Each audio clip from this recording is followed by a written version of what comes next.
morning. Welcome to our Encouraging Truth series. We're glad you're joining us today. First, if you don't know anything about our ministry, you want to know more about us, go online to womensbiblestudy.com. We started this Encouraging Truth series, we're on number 48, so apparently 48 weeks ago. We do this so that on Monday mornings you have something to hopefully biblically encourage you throughout the week. So today I want to start here by asking you a question. Do you believe in a big God? Or do you believe in a little God? J.D. Greer wrote a book called Not God Enough: Why Your Small God Leads to Big Problems. I'm going to be taking a few things from his book today because he makes this really great point. He said most Christians haven't rejected God, they have just reduced him.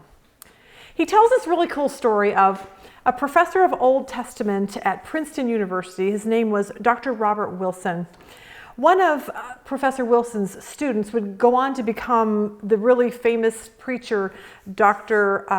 Donald Gray Barnhouse. So after Barnhouse graduated from Princeton, they would ask a lot of the students to come back and preach at their chapel. So they asked Pastor Barnhouse to do that. As he was preaching, he noticed his former Professor Wilson sitting near the front. After Barnhouse preached, Professor Wilson came up and said this to him. He said, I want you to know that if you ever come back and preach again, I will not come to hear you. I only come and hear my students one time. And he said, I come for a specific reason. And he said, I want you to know that I'm glad to see that you are he said, a big Godder. He said, when my boys come back, I always come to listen to them to see if they're big Godders or little Godders, and then I know what their ministry will be. Barnhouse said, I don't really understand what that means. He says, explain it. And he said, well, some men have a little God. They're always in trouble with him. He can't do miracles for them. He doesn't intervene on behalf of his people. They have a little God. He said, so I call them little Godders. He said, but then there's those other people that have this big, great God. You pray, he speaks, it's done. You pray, he commands, it stands fast. He knows, how to show himself among people. God is just big. It's just, he's there. He's in control. It's just a big God. Professor paused and looked at Pastor Barnhouse and said, I want you to know that you have a great God. In other words, you're a big Godder. So I want that for all of us today. I want you to know that Encouraging Truth 48 says this: you can be a big Godder and not a little Godder. And we become a big Godder when we get to a place where we just know him so well that nothing actually phases us. Sickness, tragedy, loss, fear, like nothing shakes us. Nothing shakes our faith because we know personally this really awesome, powerful God. We know he controls everything. We trust him. Like, think about it. The earth is rotating around the sun, stars, galaxies. Like, if he can do all of that, I want to be a big Godder. I want someone that big to be in control of my life. I want to know that when I pray, that he hears me. I want to know that he not only hears me, but he will move heaven and earth to answer those prayers. But here's the key to being a big Godder: that we know he answers our prayers if that's what he wants. See, if what we're praying for is a part of his will for our life or his will for other people's lives, we know that as a big Godder, that he's ultimately in control of every single part of our life. Here's an illustration. The other day I was really upset about something, and I needed God to miraculously step in and make it all better for me. And so I prayed, and I cried, and I begged, and you know what happened? Nothing. God did not do what I wanted him to do. But you know what? I was okay with that because I know that God is really big. I know if I ask for something that's not good for me or not good for the person that I'm praying for, I know and believe that he's big enough to answer that however he needs to answer. Like, I trust what he does over what I'm asking for. That's why I say, if he says no, I'm really okay with it. Because I realized a long time ago that my God is big and powerful, but he's not my Santa Claus in the sky. I trust him for every detail of my life, regardless of if he says yes or no to my prayers, which is really, really important to get to know God. And it's really important that we take our faith really serious and spend the time to get to know him. J.D. Greer says this: Christianity makes a terrible hobby. God demands our highest allegiance, total adoration, and unconditional obedience. We have to remember that Christianity, when you follow Jesus, it's not a hobby. It literally is a way of life. So today I want to prove how big God is by two love stories in the Bible. Because sometimes I think we forget. Sometimes I think we forget how big he is, and we get so caught up in our day-to-day that we forget, here you go, that God is intricately involved in leading and guiding us. Intricately involved in leading us and guiding us through this life. And when we become a big Godder, we do that, we know that's true. Big Godders know that that's true. So we're going to start here in Genesis. It's a great reminder with Abraham. Let's start in Genesis 15:5. Then he, God, brought him, Abraham, outside and said, "Look now towards heaven and count the stars if you're able to number them." And he said to him, "So shall your descendants be." The problem was Abraham and Sarah, they had one child. And he's looking at the stars and he's like, there's a lot of stars out there and we have one child. So Abraham knew that his son would have to marry a woman that they could have children, but he needed a specific woman. He needed somebody who was from his people, the people who believed in his God. Because remember, he lived in Canaan, where there was evil Canaanite people all around. And he did not want his son to marry a Canaanite. A Canaanite was someone that was like, let's just say, a non-Jew at that particular time. So Abraham knew that he needed to find him a wife. So for that to happen, he would have to find a wife among his people. The problem is his people were about 1,000 miles away. Genesis 24 says this. Abraham was, 24 verse 1, Abraham was now old and well advanced in years. The Lord had blessed him in every way. He said to his chief servant in his household, the one in charge of all that he had, "Put your hand under my thigh, and I want you to swear by the Lord, the God of heaven and the God of earth, that you will not get a wife for my son from the daughters of the Canaanites among whom I am living, but will go to my country and my own relatives and get a wife for my son Isaac." The servant asked him, "What if the woman is unwilling to come back with me to this land? Then shall I take your son back to the country that you're from?" And he said, "Make sure you do not take my son back there," Abraham said. The reason we see that is we see Abraham was a big Godder. He had this amazing faith in God. He knew God. He knew that what God promised him about all of his descendants and this land that was his, he couldn't let Isaac go anywhere else. He knew Isaac was to be in this land, in the land of Israel, and not go anywhere else. He knew God promised him that, and he trusted God, and he knew God led him through his life, so he knew that God would lead someone to go and find a wife for Isaac. Verse 7 said this, "The Lord, the God of heaven, who brought me out of my father's household in my native land, and who spoke to me and promised me an oath, saying, 'To your offspring I will give this land.'" He says, I know God so well that I trust everything he says. But look how awesome this next section is. Abraham says this because he knows how big God is. He said, but to his servant, he, God, will send his angel before you so that you can get a wife for my son there.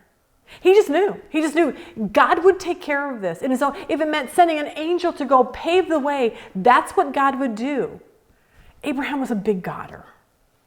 Verse 10, then he loaded 10 of Abraham's camels with all kinds of expensive gifts from his master, and he traveled to distant Aram. I'm not even going to figure out that word. Then he went to the town where Abraham's brother Nahor had settled. But that would be about 1,000 miles away. If we were driving a car, that would take us about 17 hours, going 60 miles an hour without stopping. But think about 10 camels. A caravan of 10 camels could do about 20 miles a day, which means it would take 2 months one way to get there. Abraham and Isaac knew that it would be months and months and months and months before his servant would come back. There's no cell phones, there's no internet, no communication. So they're not going to know for months if Isaac has a wife when he comes back. But I love how God led Abraham's servant. He shows up in Abraham's brother's town.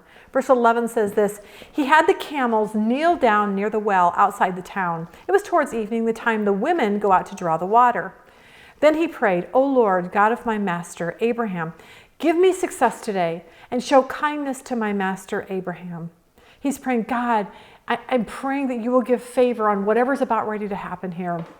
He said in verse 13, see, I'm standing beside this spring, and the daughters of the townspeople are coming out to draw water. May it be that when I say to a girl, please let down your jar that I may have a drink, that she says, drink, and I'll water your camels too. Let her be the one you have chosen for your servant Isaac. By this I will know that you have shown kindness to my master. He's like, God, I know you're that big. You're so big that you can make that girl say this exact thing to know that this is the right woman for Isaac. And I love this. Verse 15, before he had finished praying, Rebekah came out with her jar on her shoulder. She was the daughter of Bethuel, son of Milcah, who was the wife of Abraham's brother Nahor. The girl was very beautiful, a virgin. No man had ever lain with her. She went down to the spring, filled her jar, and came up again. The servant hurried to meet her and said, please give me a little water from your jar. Drink, my lord, she said, and quickly lowered the jar to her hands and give him a drink. After she had given him a drink, she said, I'll draw water for your camels too, until they have finished drinking.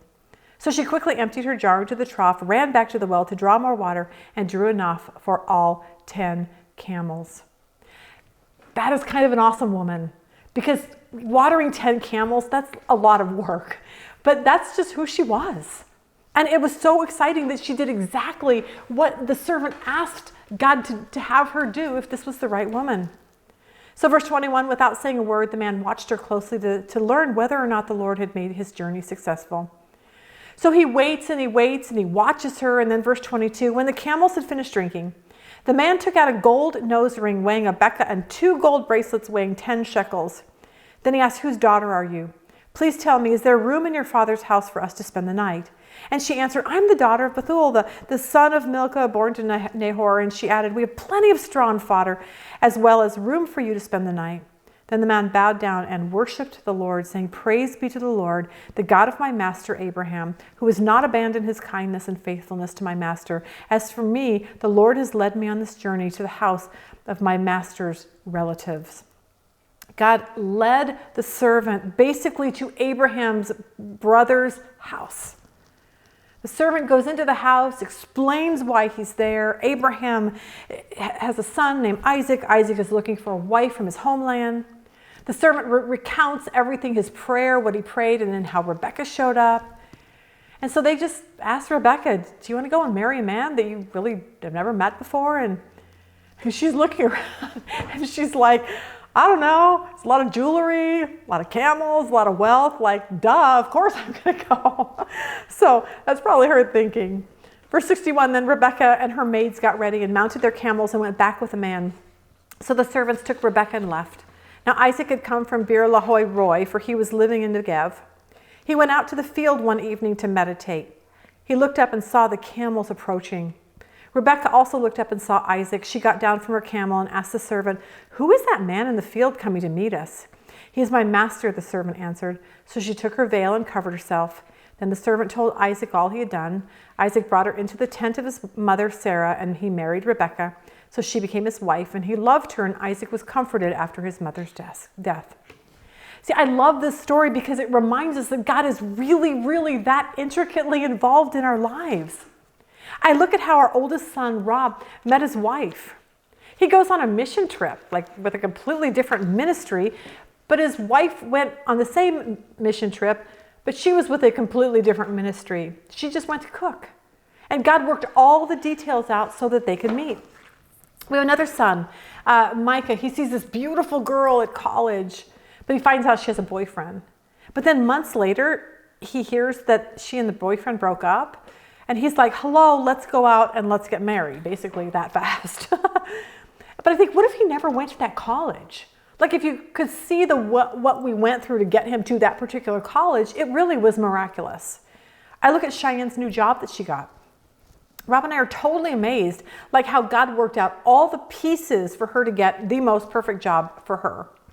God worked it all out. He just does that. I look at the house that we're living in. If I told you how it happened, it was so miraculous that only God could have put it together, because God worked out all the details. But see, sometimes I think we forget that. We forget that we serve a very powerful God who did for us what he just did for Isaac and Rebekah. See, when we learn that and we trust that and we rely on that, that's when we become big Godders. Which brings me to the second point. And that is, a big Godder knows without a doubt this, that God can miraculously step in and change what needs to be changed. I think of David before he becomes king in the Old Testament. He's running for his life. He's trying to make extra money. So he and his men are basically bodyguards for the shepherds. So nobody steals their sheep before sheep shearing time. But the man who owns the sheep, his name is Nabal. He's a wicked man. He's mean. He's drunk. But he has this beautiful, godly wife named Abigail. So it's sheep shearing time, and David sends his men to Nabal and says, hey, we're the ones who've been watching out for you. Like, we've been like your bodyguards to make sure no one, has hurt you. So can we get some payment for this? Because that's what people did back then. 1 Samuel 10 says this, 25 verse 10. Then Nabal answered David's servants and said, who's David? And who's the son of Jesse? There are many servants nowadays who break away from each other from his master. Shall I then take my bread and my water and my meat that I have killed for my shearers and give it to men when I don't know where they are from? So David's men turned on their heels, went back, and they came and told him all these words. And David was furious. Verse 13 says this, then David said to the men, every man gird on his sword. So every man girded on his sword, and David also girded on his sword, and about 400 men went with David, and 200 stayed with the supplies. David is like, we're done with this man. We're going to wipe out his entire family, production, everything. Like, you don't treat people like that. But God is so big. He made sure that someone saw what Nabal did, and he went and told beautiful Abigail. Verse 14, now one of the young men told Abigail, Nabal's wife, look, David sent messengers from the wilderness to greet our master, and he reviled them. But the men were very good to us, and we were not hurt, nor did we miss anything as long as we accompanied them when we were in the fields. They were a wall to us both day and night, all the time we were with them keeping the sheep. Now therefore, know and consider what you will do, for harm is determined against our master and against all his household, for he is such a scoundrel that one cannot speak to him. So Abigail is smart enough to know, I think I'm going to keep this kind of quiet to my husband right now. So she just gets busy. She takes food and cakes and went on her way to cut off David before he could reach their home. And as David is coming down the hill, Abigail's coming up, and she stops him. Verse 23 says this, now when Abigail saw David, she dismounted quickly from the donkey, fell on her face before David, and bowed down to the ground. She fell at his feet and said, oh me, my lord, on me let this iniquity be. Please let your maidservant speak in your ears, and hear the words of your maidservant. Please let not my lord regard this scoundrel Nabal, for as his name is, so is he. Nabal is his name, and folly is with him. But I, your maidservant, did not see the young men of my lord whom you sent. Please forgive the trespass of your maidservant, for the Lord will certainly make for my lord an enduring house, because my lord fights the battles of the Lord, and evil is not found in you throughout your days. In other words, David, what are you doing? God has this great plan for you in your life. Why are you going to come needlessly kill all of my household just because one man's just a fool? And God used Abigail to stop David from killing a whole lot of people in his anger. So she comes home. Her wicked husband is having a party. He's drunk. She doesn't say anything to him, but the next morning, as he's dealing with a hangover, she tells him exactly what happened with David the day before. And you know what happened? Nabal has a heart attack, and 10 days later, he dies. And the best part of this story is that David hears Nabal is dead, and he sends for Abigail to be his wife. And just like Rebecca, Abigail is like, duh, I do want to marry the hot, like, future king of Israel, so yep, sign me up for that. But these stories are just a reminder that our faith and trust is really in a big God. A big God that can take really bad situations and make them good.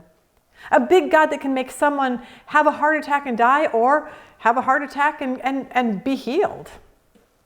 This is a God who can open doors for us and close doors for us. He can get you that job, or he can keep you from the job that if God knows is not the place for you.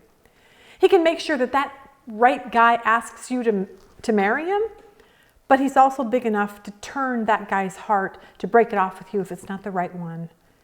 He can make sure that the school rejects you if it's not the right school for you.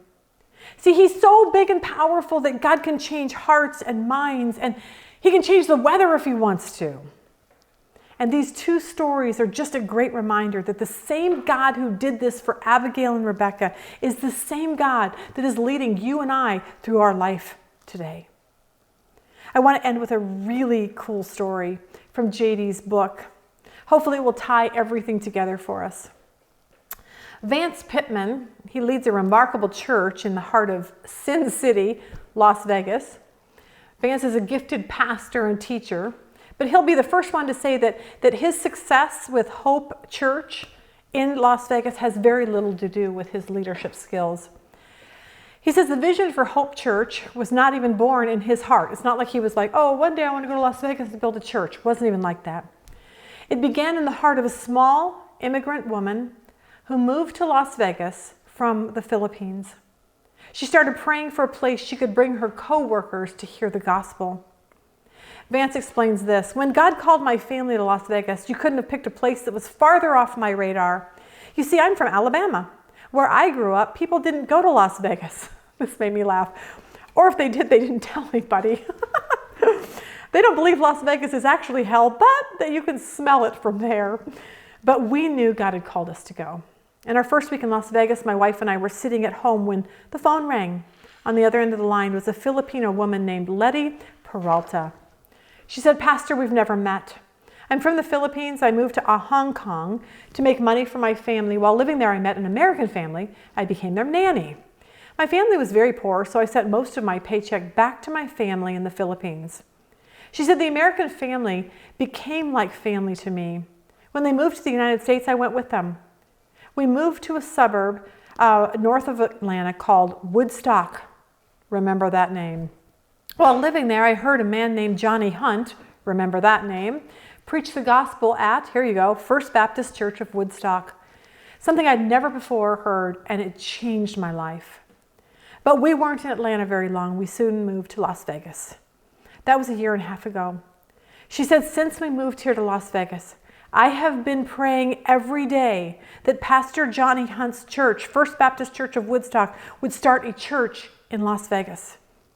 Pastor Vance Pittman of Hope Church says this: a few days earlier before this phone call, my family and I had loaded up everything we owned in the parking lot of where? First Baptist Church in Woodstock, Georgia. And guess who prayed over them? Pastor Johnny Hunt. So then we got in our van and we drove 2,000 miles to Las Vegas. He said we had no idea that Letty Peralta was on the earth praying for that exact thing to happen. What I realized that day was that contrary to what I thought, he said we didn't move to Las Vegas to start something. We went there to get in on something that God was doing long before we ever even knew it. He said now 14 years later, we've seen thousands of people come to Christ, had the privilege of planting 10 more churches in Las Vegas. Sometimes people will ask me, Pastor, what's your secret? What's your secret? What's your strategy? And he's like, I don't know. I know this. I know one lady from the Philippines grabbed a hold of the throne of God and she refused to let go until God moved.